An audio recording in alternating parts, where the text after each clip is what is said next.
Alltex industries limited.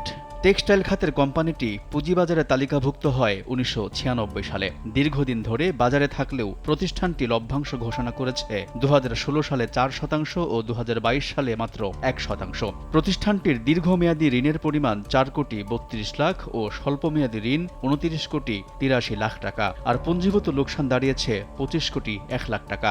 অথচ ঋণে জর্জরিত এই প্রতিষ্ঠানের শেয়ার দর বাড়ছে অস্বাভাবিক গতিতে।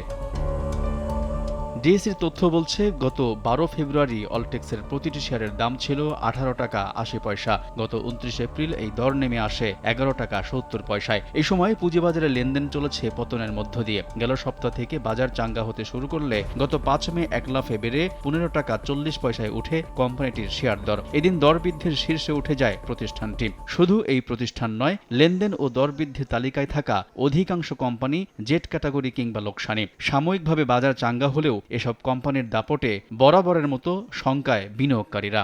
ব্রাইট লক টেকনোলজি সাধারণ পাউডারের তুলনায় দেয় দ্বিগুণ উজ্জ্বলতা। রিন অ্যাডভান্সড দেয় দ্বিগুণ উজ্জ্বলতা। এদেরকে নিয়ে খেলা করতেছে, কারণ এদেরকে অঢেল টাকা আছে। এই জন্য কেউ আইপিওতেও অনেকে ইনভেস্ট করতেছে না। মুষ্টি কয়েক কিছু লোক মার্কেটটাকে কন্ট্রোল করতেছে, তাদের ইচ্ছা মতোই সূচক বাড়ে কমে। কঠোর ব্যবস্থা না নেয়ার কারণেই ঘুরে দাঁড়াতে পারছে না দেশের পুঁজিবাজার, এমন যুক্তি বাজার বিশ্লেষকদের। দীর্ঘদিন ধরে বাজারটা হয়ে গেছে সম্পূর্ণভাবে কিছু গোষ্ঠী এবং কিছু ব্যক্তির হাতে জিম্মি।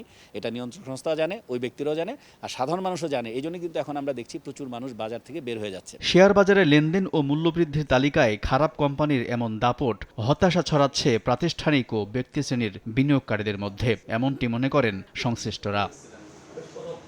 আলতাফ হোসাইন, সময় সংবাদ, ঢাকা।